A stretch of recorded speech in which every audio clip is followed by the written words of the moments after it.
تاب کے درگے تیرگی می روی بہر توبہ درائے شباب غوی بشنو از گوش دل مثنبی مانوی در رہے صدق برتا مسمم شوی بشنو از گوش دل مثنبی مانوی در رہے صدق برتا مسمم شوی۔ بسم اللہ الرحمن الرحیم، الحمدللہ رب العالمین والصلاة والسلام علی سیدنا و مولانا محمد النبی الامی وآلہ واصحابہ اجمعین، اما بعد۔ آج کے ایپیسوڈ میں ہم مشورے کے بارے میں، مشورہ لینے اور دینے کے بارے میں مولانا روم جو ہم کو ہدایت فرمائیں گے وہ پڑھیں گے۔ گزشتہ ہم نے یہ سنا تھا کہ نالائقوں کے احسان سے نجات پاؤ۔ اگر ناموافق لوگ کوئی بات بولیں تو ان کی بات پر کوئی عمل مت کرو۔ جب کوئی مشورہ دیا جاتا ہے تو دیکھنا پڑتا ہے کہ مشورہ دینے والا کون ہے۔ یہاں پر مشورہ چونکہ ایک بہت اہم ترین چیز ہے، ایک نہایت اہم اور محترم بالشان حکم ہے اسلام کا، اور رسول اللہ صلی اللہ علیہ وسلم کی سنت بھی ہے، اور بتایا جاتا ہے کہ رشد و ہدایت اور اصلاح دین، خیر، یہ ساری چیزیں اس مشورے سے وابستہ ہیں۔ اللہ تعالیٰ نے رسول اللہ صلی اللہ علیہ وسلم کو بھی حکم دیا ہے کہ آپس میں مشورہ کریں۔ سورہ آل عمران آیت نمبر 159 میں اللہ تعالیٰ نے فرمایا فاعف عنہم واستغفر لہم وشاورہم فی الامر، کہ اے نبی آپ جو اپنے ساتھی ہیں، جو صحابہ ہیں، ان کے ساتھ جو معاملہ کرو تو ان کی غلطیوں کو معاف کر دیا کیجیے۔ کبھی کبھار وہ غلطیاں کر جاتے ہیں، ان کو معاف کر دینا چاہیے، ان کو جو ہے استغفار بھی کریں۔ اگر وہ غلطی کریں تو آپ اللہ سے استغفار کریں، ایک تو آپ معاف کریں، اور دوسرے جب وہ غلطی کرتے ہیں تو اللہ تعالیٰ کی ناراضگی ان سے نہ ہو جائے، اس لیے آپ اپنے طور پر ان کے لیے مغفرت طلب کیجیے، بخشش طلب کیجیے، اور معاملات میں ان سے مشورہ کیا کیجیے۔ اب دیکھیے، رسول اللہ صلی اللہ علیہ وسلم کو مشورہ دینے کا جو حکم دیا گیا، حالانکہ رسول اللہ کا معاملہ ایسا تھا کہ وحی آتی تھی رہنمائی کے لیے، اللہ تعالیٰ ڈائریکٹ حکم بھیج دیتا تھا کہ اے نبی ایسا کرو، ایسا مت کرو، تو پھر اب لوگوں سے مشورہ کرنے کی کیا ضرورت ہے؟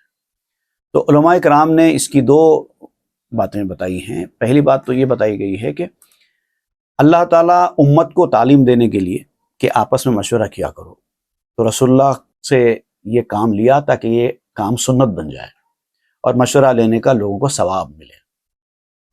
دوسری بات یہ ہے کہ اللہ تعالیٰ جب بڑے بڑے معاملات ہوتے ہیں تو رسول اللہ صلی اللہ علیہ وسلم کو حکم دیتا ہے کہ نبی آپ ایسا کیجیے، ایسا مت کیجیے، اور بعض معاملات میں اللہ تعالیٰ رسول کے ہاتھ میں دے دیتا ہے کہ آپ کریے۔ اب رسول اللہ پوچھتے بھی ہیں کہ اللہ ہم اس معاملے میں کیا کریں، تو اللہ تعالیٰ کہتا ہے آپ کر لیجیے، آپ کو اختیار دیا گیا ہے۔ تو ایسے وقت پہ جب آپ کو اختیار دیا جائے تو بہتر یہ ہے کہ آپ اپنے اختیار کا استعمال کرنے سے پہلے لوگوں سے مشورہ کر لیا، اور جب مشورے کا مرحلہ پورا ہو جائے اور آپ ایک نتیجے پر پہنچ جائیں، آپ نے ایک عزم کر لیا، فَإِذَا عَزَمْتَ فَتَوَكَّلْ عَلَى اللَّهِ، جب آپ عزم کر لیں، طے کر لیں کہ مجھے یہ کرنا ہے، تو پھر اب آگے پیچھے نہیں ہونا ہے، اللہ پہ بھروسہ کیجئے اور کر دیجئے، آگے سوچنے کی ضرورت نہیں۔ تو چونکہ مشورہ ایک اہم ترین چیز ہے اور قرآن میں اس کا حکم دیا گیا ہے، ایک اور مقام پہ سورہ الشورى میں آیت نمبر 38 میں حکم دیا گیا وَأَمْرُهُمْ شُورَىٰ بَيْنَهُمْ، ایک سورہ باضابطہ سورۃ الشورى، یہ قرآن مجید میں مشورے کی اہمیت کو ظاہر کرتا ہے۔ ایک اور حدیث شریف میں بھی رسول اللہ صلی اللہ علیہ وسلم نے ارشاد فرمایا کہ ما خاب من استخار ولا ندم من استشار، وہ شخص نامراد نہیں ہوا، وہ ناکام نہیں ہوا جس نے بڑے اہم معاملات میں استخارہ کیا، اور وہ شخص شرمندہ نہیں ہوا دنیا میں جس نے مشورے پر عمل کر کے مشورے کے مطابق کام کیا۔ المعجم الاوسط میں یہ حدیث ذکر کی گئی ہے۔ امام طبرانی نے ذکر کی۔ اس کے علاوہ ایک اور روایت ہے کہ حضرت ابو ہریرہ رضی اللہ تعالیٰ عنہ فرماتے ہیں کہ ما رأیت احدا اکثر مشورۃ لاصحابہ من رسول اللہ صلی اللہ علیہ وسلم، میں نے رسول اللہ صلی اللہ علیہ وسلم سے زیادہ اپنے اصحاب سے، اپنے ساتھیوں سے مشورہ کرتے ہوئے کسی کو نہیں دیکھا۔ سنن ترمذی میں یہ حدیث ہے، باب ما جاء فی المشورہ قائم کیا گیا ہے، جلد نمبر 1 صفحہ نمبر 301 اور حدیث نمبر 1714۔ اس کے علاوہ ایک ابن ابی شیبہ کی حدیث میں بیان کی جاتی ہے کہ حضور نے فرمایا کہ کوئی انسان مشورے کے بعد ہلاک نہیں ہوتا، اگر صحیح مشورہ ہو اور صحیح کام کرے تو اس کا کام خراب نہیں ہوتا۔ اب رہا یہ سوال کہ مشورہ کس سے لیں، مشورے کے آداب کیا ہیں؟ علماء نے مشورہ لینے کے آداب اور مشورہ دینے کے آداب دونوں بیان کیے، اور جب تک ان آداب کا خیال نہیں رکھا جائے گا مشورے کا مرحلہ پورا نہیں ہوگا۔ جس سے چاہے آپ مشورہ نہیں لے سکتے، لیں گے تو اس کو مشورہ لینا نہیں بولتے، تو بے وقوفی ہے۔ تو مشورہ لینے کے 4 اہم اصول بیان کیے گئے ہیں۔ نمبر 1 یہ کہ جس آدمی سے آپ مشورہ لے رہے ہیں وہ آدمی اس فیلڈ کی، جس فیلڈ میں آپ اس سے مشورہ لے رہے ہیں، پوری معلومات رکھتا ہو اور اس کو تجربہ حاصل ہو، یعنی فن کے ماہر کا انتخاب کیا جائے۔ اگر سائنس کی فیلڈ میں آپ مشورہ لے رہے ہیں تو سائنس کے ایکسپرٹ سے مشورہ لیں۔ اگر آپ انجینئرنگ فیلڈ والے سے یا انجینئرنگ فیلڈ میں کسی سے مشورہ لے رہے ہیں تو اسی فیلڈ کے ماہر سے مشورہ لیں، یہ پہلی شرط ہے۔ اگر فقہ یا پھر علم کے بارے میں کوئی آپ مشورہ لے رہے ہیں تو پھر کسی فقیہ یا کسی عالم سے مشورہ لیں۔ نمبر 2، جس سے آپ مشورہ لے رہے ہیں وہ عقل والا اور بصیرت والا ہو، سمجھدار ہو۔ ایسا نہیں ہے کہ جاننے والا تو ہے لیکن عقل والا یا بصیرت والا نہیں ہے تو آپ کو صحیح مشورہ نہیں دے سکتا۔ حکمت کے ساتھ بات کرے، سوچ سمجھ کر بات کرے، انٹیلیجنٹ ہو، دور تک دیکھنے والا ہو، تو اپنے معلومات کی بنیاد پر وہ آپ کو صحیح مشورہ دے سکتا ہے۔ ایک اور حدیث شریف میں رسول اللہ صلی اللہ علیہ وسلم نے ارشاد فرمایا کہ عقل مندوں سے مشورہ کیا کرو تو کامیابی ملے گی، ان کی مخالفت نہ کرو ورنہ شرمندگی حاصل ہوگی۔ یعنی بتایا گیا کہ مشورہ لیتے وقت یہ دیکھنا چاہیے کہ وہ آدمی عقل مند ہے یا نہیں۔ یہ دوسری شرط۔ تیسری شرط یہ ہے کہ جس سے مشورہ لیا جائے وہ آپ کا ہمدرد، آپ کا بہیخواہ ہو، آپ کا برا چاہنے والا نہ ہو۔ اگر وہ اس فیلڈ کا ماہر بھی ہے، اگر وہ عقل والا بھی ہے لیکن آپ سے ہمدردی رکھنے والا نہیں ہے، آپ کا دشمن ہے، آپ کا برا چاہنے والا ہے، تو کبھی آپ کو اچھا مشورہ نہیں دے گا۔ اسی لیے یہ دیکھنا بھی ضروری ہے کہ وہ آپ کا ہمدرد ہے یا نہیں ہے۔ اچھا، اب یہ تو شرائط بیان کر دی گئی۔ اس کے علاوہ آداب میں یہ بھی بیان کیا گیا ہے کہ اگر آپ کسی سے مشورہ لیں تو مشورہ پر عمل کرنا نہ کرنا آپ کا اختیار ہے، لیکن مشورے پر تبصرہ نہ کریں۔ انہوں نے غلط مشورہ دیا، ایسا مشورہ نہیں دینا چاہیے تھا، ایسا نہ کہیں، کیونکہ انہوں نے صرف مشورہ دیا ہے، حکم تھوڑی دیا ہے۔ عمل کرنا نہ کرنا آپ کے ہاتھ میں، تو مشورہ دینے والے کو مشورہ دینے دو، لیکن عمل کرنا نہ کرنا اس مشورے پر آپ کے لیے کوئی ضروری نہیں ہے۔ اب یہ مشورہ دینے کے آداب بھی بیان کیے گئے ہیں۔ آپ سے اگر کوئی مشورہ لے تو کیا کرے؟ تو یہ کہا گیا ہے کہ متعلقہ معاملے میں پوری معلومات حاصل کرنے کے بعد ہی مشورہ دینا چاہیے، اور مشورہ ایک امانت ہے، تو جیسے امانت کی حفاظت کی جاتی ہے ویسے ہی مشورہ اچھا اور مفید دینا چاہیے۔ اگر آپ کے پاس اچھا اور مفید مشورہ دینے کی صلاحیت ہے، معلومات ہے، تجربہ ہے تو مشورہ دو، ورنہ مشورہ مت دو، خاموش بیٹھو، معافی چاہ لو، پھر مجھے اس بارے میں معلومات نہیں ہے، آپ کسی اور سے مشورہ لے لیجیے، ایسا کہہ دو۔ کیونکہ جس طرح سے مشورہ کرنا فرض واجب نہیں ہے، اسی طرح مشورہ دینا بھی آپ کے اوپر فرض یا واجب نہیں ہے۔ اچھا، اس میں ایک اور بات بھی یاد رکھیے کہ حسب مشورہ عمل کرنا مشورہ لینے والے کے لیے بھی ضروری نہیں ہے، اور مشورہ دینا آپ کے لیے بھی ضروری نہیں ہے۔ پہلی بات تو مشورہ لینا مشورہ لینے والے کے لیے ضروری نہیں تھا، اس نے اپنے بہتری کے لیے مشورہ لیا۔ اب آپ کے لیے مشورہ دینا بھی ضروری نہیں تھا، آپ نے دے دیا تو امانت سمجھ کر اچھا مشورہ دیا تو ٹھیک ہے، نہیں دیا تو خاموش بیٹھو، کیونکہ آپ کو دینا ضروری نہیں ہے۔ پھر آپ نے مشورہ دینے کے بعد پھر اس آدمی کو اس مشورے پر عمل کرنا یہ بھی ضروری نہیں ہے۔ تو جس سے مشورہ لیا جائے وہ ہمدرد ہو، عقل و بصیرت والا ہو، یہ چیزیں ہوں گی تو مشورہ ایک طرفہ سکسیسفل ہوگا۔ پھر دوسری طرف یہ ہوگا مشورہ امانت ہے، دیتے وقت اس بات کا خیال رکھیں کہ اچھا مفید مشورہ دیں۔ جیسے مشورہ دینا آپ کے لیے کوئی ضروری نہیں ہے، ویسے ہی حسب مشورہ عمل کرنا اس آدمی کے لیے بھی ضروری نہیں ہے۔ تو اس لیے آپ مشورہ دینے کے بعد مشورے پر اگر آپ کے عمل نہ ہو تو آپ افسردہ، دلگیر، غمزدہ نہ ہو جائیں کہ میں نے مشورہ دیا تھا لیکن انہوں نے میری مشورے پر عمل نہیں کیا۔ آپ کا کام تھا دینا، آپ نے دے دیا، اب عمل کریں نہ کریں ان کا اختیار ہے، اور اس کو اپنے وقار کا، اپنے پریسٹیج کا مسئلہ نہ بنائیں۔ میرے مشورے کو نظر انداز کر دیا گیا، ایسا نہیں سوچیں۔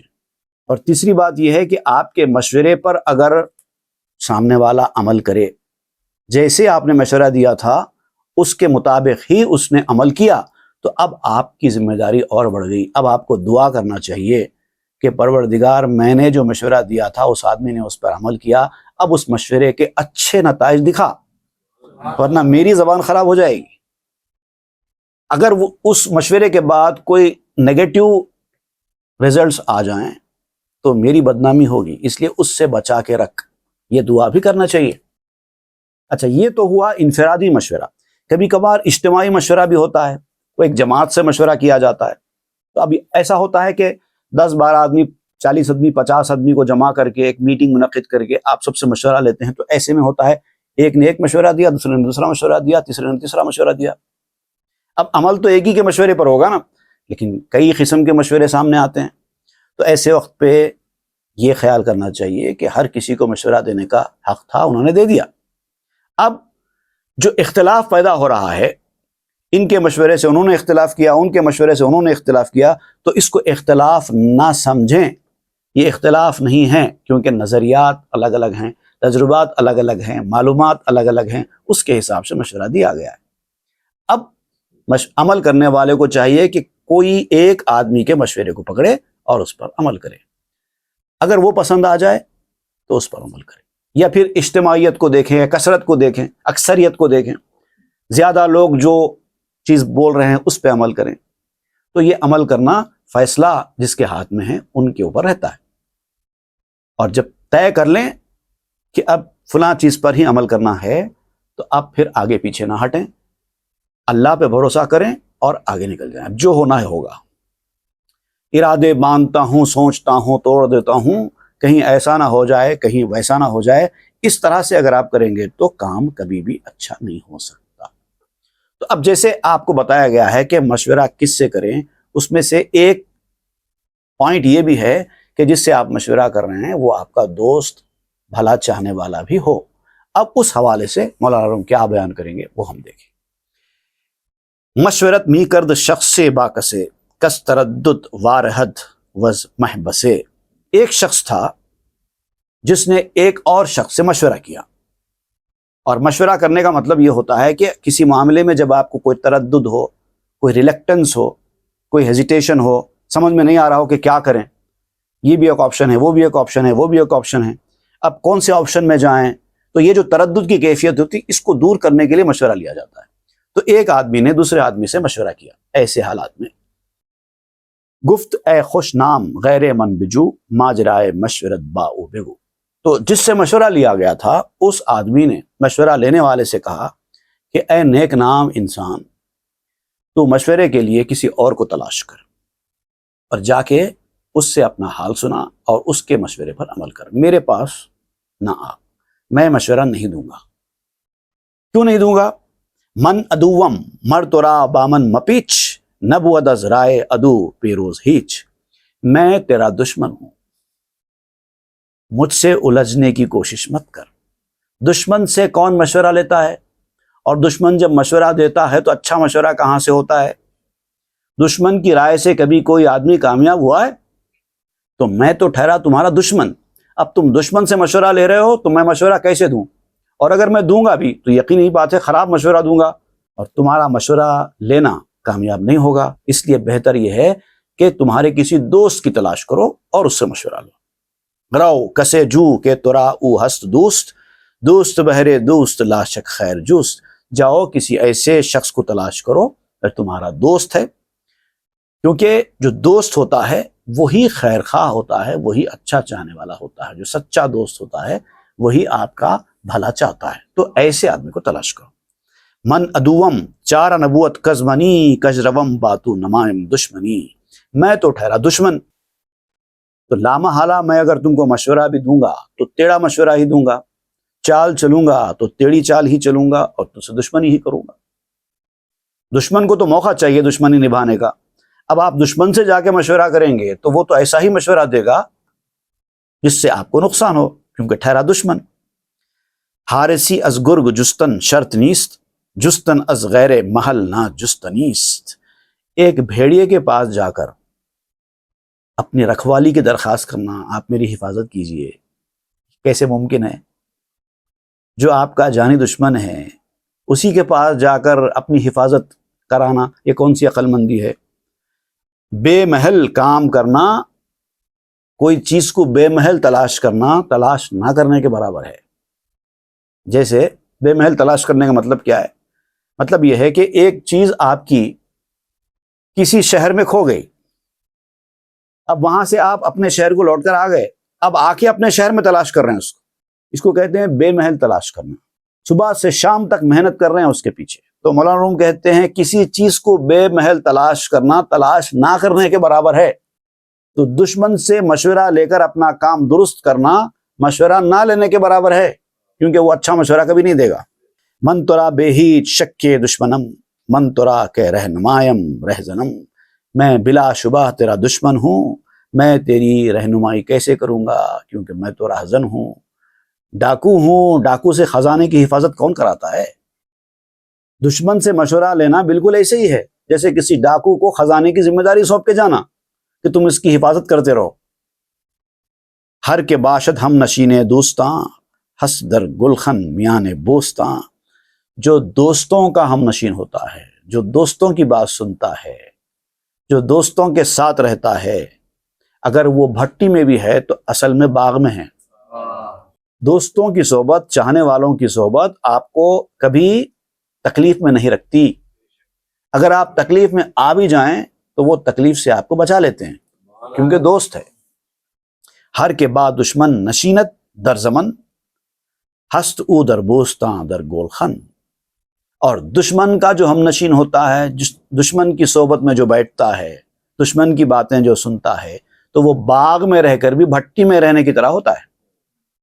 اچھے اچھے سبز باغ دشمن آپ کو اپنے ہاتھ میں ہتھیلی میں دکھانے لگے تب بھی آپ کے لیے بھلا نہیں ہے. اگر کوئی دشمن آپ کے ساتھ ہمدردی بھی کر رہا ہے تو وہ ہمدردی نہیں ہوتی. دوست را مازار از ماو منت تا نگردد دوست خصم و دشمنت. اب اگر کوئی تجھے دوست مل جائے، خیر خواہ مل جائے، تو اس کے سامنے میں اور ہم مت کیا کر. ویکس ناٹ یور فرینڈ وتھ ایگوئزم. اپنا ایگوئزم اپنے دوست کے سامنے مت بتا. بعض لوگ دوست کے سامنے، ہمدرد کے سامنے جا کے بھی میں کرتے رہتے ہیں.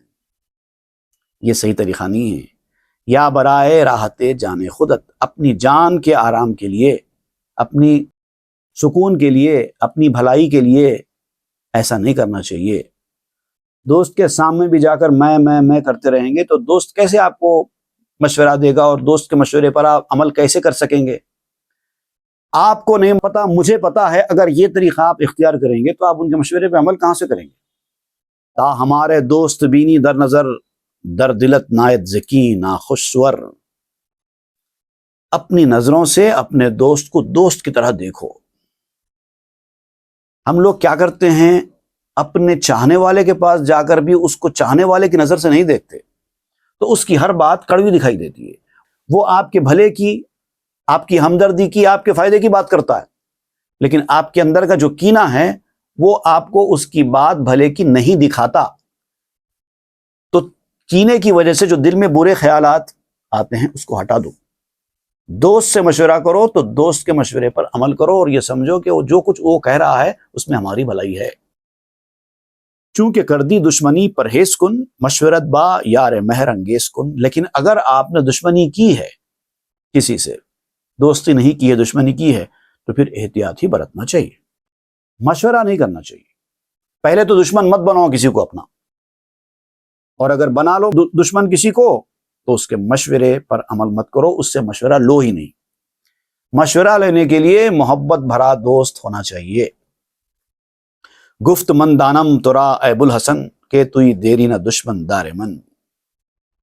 اب اس نے اس آدمی کی اس باتوں کو سن کر کہا کہ اے ابوالحسن، میں جانتا ہوں تو میرا دشمن ہے، لیکن تب بھی میں تجھ سے مشورہ اس لیے لے رہا ہوں کیونکہ میں یہ بھی جانتا ہوں کہ تو سمجھدار ہے، تو میرا پرانا دشمن ہے، میں جانتا ہوں، لیکن ایک چیز اور بھی میں جانتا ہوں، لیک مرد عاقلیو مانوی، تو عقلمند آدمی ہے اور بامعنی آدمی ہے، حکمت والا ہے، کوئی غیر ضروری بات اپنے منہ سے نہیں نکالتا۔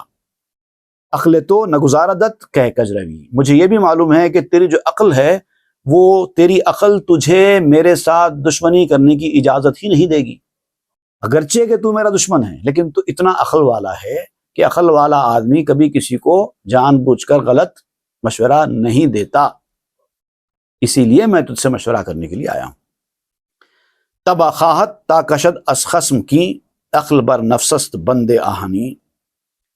طبیعت کا تو تقاضا ہوتا ہے کہ دشمن سے بدلہ لے، دشمن کی طبیعت کا تقاضا یہ ہے کہ وہ اپنے دشمن سے جہاں موقع ملے بدلہ لے، لیکن اگر عقل کسی کے پاس ہے تو عقل نفس کے اوپر لوہے کی زنجیر کی طرح حاوی ہوتی ہے۔ ریل عقل والا، عقل والے سے یہاں مراد ایمانی عقل، حمیت ایمانی جس کو کہتے ہیں، وہ جس کے پاس ہوتی ہے، اگر وہ دشمنی بھی کرتا ہے تو دشمن کو بھی غلط مشورہ نہیں دیتا، وہ لوہے کی زنجیر ثابت ہوتا ہے نفس کے اوپر۔ عقل والا عقل کو ہمیشہ نفس کے اوپر حاوی رکھتا ہے، جس کا نفس اس کی عقل کے اوپر حاوی ہوتا ہے وہ دشمنی نکلتا ہے۔ آیا دو مناش کند و داردش، عقل چون شہناز درنے کو بدش۔ عقل جب آتی ہے اور اپنا کام کرتی ہے تو نفس کے فیصلوں کو روک دیتی ہے۔ عقل جب حاوی ہوتی ہے، نفس جب اپنا فیصلہ سنانے لگتا ہے تو عقل اس کو روک دیتی ہے۔ عقل اچھے اور برے میں ایک کوتوال کی طرح ہے، عقل فیصلہ کر دیتی ہے کہ اچھا کیا ہے اور برا کیا ہے۔ دشمن بھی اگر ہے عقل والا ہے تو وہ مشورہ آپ کو غلط نہیں دے گا، عقل اس کی روک دے گی غلط مشورہ دینے سے۔ عقل ایمانی چو شہن عادلست، پاس بانو حاکم شہر دلست۔ ایمانی عقل ہو، ایمانی عقل اگر ہے تو پھر وہ انصاف کرنے والے کوتوال کی طرح ہوتی ہے، دل کے شہر کی محافظ ہوتی ہے اور حکم چلانے والی ہوتی ہے۔ بھلے ہی آپ دشمن ہوں گے لیکن اگر عقل آپ کے اوپر غالب ہے، نفس کے اوپر، تو عقل آپ کے نفس کو غلط مشورہ دینے نہیں دے گی۔ ہم چو گربا باشدو بیدار ہوش، دس در سوراخ ماند ہم چو موش۔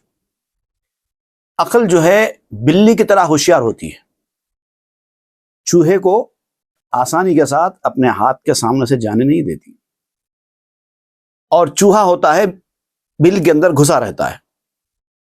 تو نفس کا معاملہ ایسے ہی ہے، نفس بل کے اندر گھسا ہوتا ہے لیکن عقل باہر ہوتی ہے اور ہوشیار ہوتی ہے، چالاک۔ بلی بہت زیادہ یعنی ایکٹیو جانور کہلاتی ہے۔ در ہرانجا کے برارت موش دست، نیست گربا یا کہ نقش گرباست۔ جس جگہ بل میں سے چوہا نکل کے آئے تو سمجھ لو کہ وہاں پر بلی نہیں ہے، اسی لیے تو چوہا باہر نکل کے آیا ہے۔ تو جہاں نفس حاوی ہو جائے، نفس اپنے فیصلے سنانے لگے تو سمجھ لو کہ وہاں پر عقل نہیں ہے۔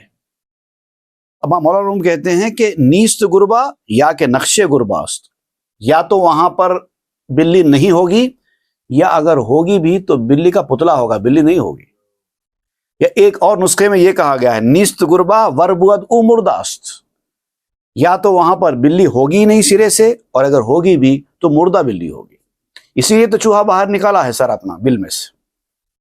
گربے چے شیر و شیر افغن بوت عقل ایمانی کے اندر تن بوت. اب آپ کہتے ہیں کہ ایک عقل تو ایک عام آدمی کی عقل ہے کہ عام آدمی کی عقل بھی نفس کو حاوی ہونے نہیں دیتی، اور وہ اللہ والے ہوتے ہیں جن کی ایمانی عقل اگر مضبوط ہو تو وہ تو بلی کی طرح ہی نہیں ہے، وہ تو شیر کی طرح ہوتے ہیں. وہ ایمانی عقل جو انسان کے جسم کے اندر ہوتی ہے وہ بلی کی طرح، وہ تو شیر کی طرح ہوتی ہے، بلکہ شیر کو پچھاڑنے والی ہوتی ہے، شیر کو بھی ہرا دیتی ہے. ایسی عقل ہوتی ہے اللہ والوں کے پاس. پر رہے او حاکم درندگاں نہ رہے او مانے چرندگاں. اس کی جو کراہٹ ہے نا، اس کا جو رور ہے، ایمانی عقل والے کا رور، وہ درندوں کے اوپر بھی حکمرانی کرتا ہے. ایسا ہوتا ہے. اور یہاں پر درندے سے مراد کارنیورس اینیملز، لیکن یہاں پر درندے سے مراد وہ ایسے انسان ہیں جو غصہ جن کا بہت زیادہ درندوں کی طرح ہوتا ہے. جب وہ غصے میں آ جاتے ہیں تو ان کو کچھ بھی سمجھ میں نہیں آتا، بالکل ایک درندے کی طرح ہو جاتے ہیں. نعرے او مانے چرندگاں. اور ان کا جو نعرہ، ان کی جو پکار ہے، ان کا جو شاؤٹ ہے، جب وہ شاؤٹ مارتے ہیں، آواز لگاتے ہیں، تو چرندوں کے لیے رکاوٹ بن جاتی ہے. یہ چرندے کہتے ہیں ہربیورس اینیملز کو. یہاں پر ہربیورس اینیمل سے مراد کیا ہے؟ ایسے انسان جن کے اندر شہوتیں اور خواہشیں بھری ہیں. یہ دونوں کو یہ لوگ دبا دیتے ہیں. شہر پر دزدستو پر جامہ کھنے خواہ شہنہ باش گو وہ خواہ نے. یہ جو شہر ہے، دنیا کا شہر، یہ چوروں اور کپڑے اتارنے والوں سے بھرا ہوا ہے. پورے چور اور پورے لوٹنے والے بسے ہوئے ہیں اس دنیا میں. اسی لیے ہر کسی سے مشورہ نہیں لینا چاہیے، خواہ وہ کوتوال ہو یا نہ ہو. پورا گو یہ عالم ہے. ہر شخص اپنے اپنے خبط میں گرفتار ہے، اپنے اپنے مفاد کا کام کر رہا ہے.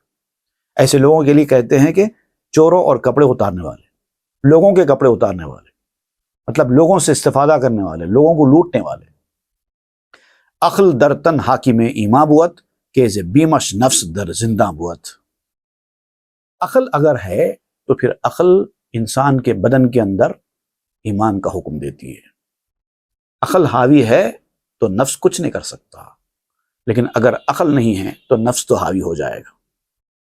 عقل و جان خلق را سلطان تو، اے عقل تو ہی بادشاہ ہے، جان کی بادشاہ ہے. اگر عقل ہے تو انسان سب کچھ ہے، نہیں تو کچھ بھی نہیں. عقل کل سرگشت و حیران تست کل موجودات در فرمان تست. اے عقل والے انسان، تیرے آگے تو عقل کل جو ہے جبریل بھی حیران و پریشان ہیں کہ کہاں تیرا عروج ہے، کہاں تک تو پہنچ چکا ہے. جبریل جیسے فرشتے بھی انسان کے عروج سے حیران ہیں. جبریل بھی ایک مقام پہ آ کے رک جاتے ہیں، انسان اس کے بھی آگے چلا جاتا ہے، آخر وہ بھی تو انسان ہی تھا. تمام موجودات جو ہے اسی انسان جو ایمانی عقل والے ہیں اس کے حکم میں ہے. وہ جو فیصلے کرتا ہے درست فیصلے کرتا ہے. عام آدمی اس بارے میں سوچ بھی نہیں سکتا جو عقل والے، جو ایمانی عقل رکھنے والے فیصلے کرتے ہیں. عام آدمی اگر اپنی عقل کا استعمال کرے بھی تو ایمانی عقل والوں کے فیصلوں کا مقابلہ نہیں کر سکتے. جو ایمانی عقل والے ہیں وہ جب فیصلہ کرتے ہیں تو اس وقت تو شاید سمجھ میں نہ آئے کہ یہ فیصلہ کیوں کیا گیا ہے، لیکن اس کے پیچھے جو حکمت ہوتی ہے وقت آنے کے بعد پتہ چلتی ہے. اسی حوالے سے آپ یہاں پر مولانا روم حضور صلی اللہ علیہ وسلم کا ایک واقعہ بیان کر رہے ہیں مثال کے طور پر کہ ایک مرتبہ ایک سریے میں، سریہ کہتے ہیں ایک ایسی جنگ کو جس میں حضور صلی اللہ علیہ وسلم بنفس نفیس شریک نہیں ہوئے. جنگ کرائی، جہاد کرایا، لیکن آپ خود اس میں حصہ نہیں لیے. جس میں حضور صلی اللہ علیہ وسلم نے خود حصہ لیا اس کو غزوہ کہتے ہیں، اور جس میں حضور نے حصہ نہیں لیا اس کو سریہ کہتے ہیں.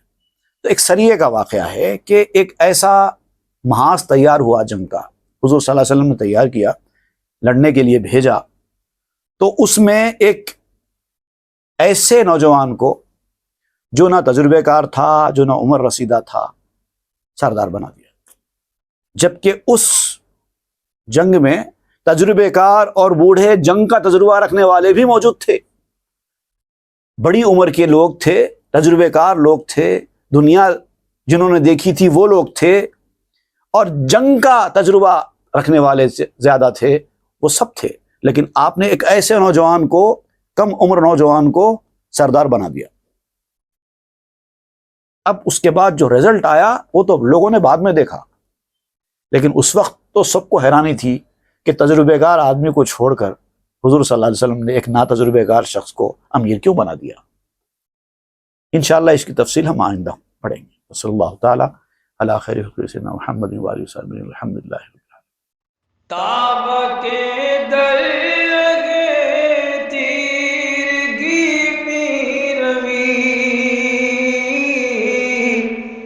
بہر توبہ درائے شباب غوی، بشنو از گوش دل مثنوی معنوی، در لہے صدق برتا مسمم شوی، بشنو از گوش دل مثنوی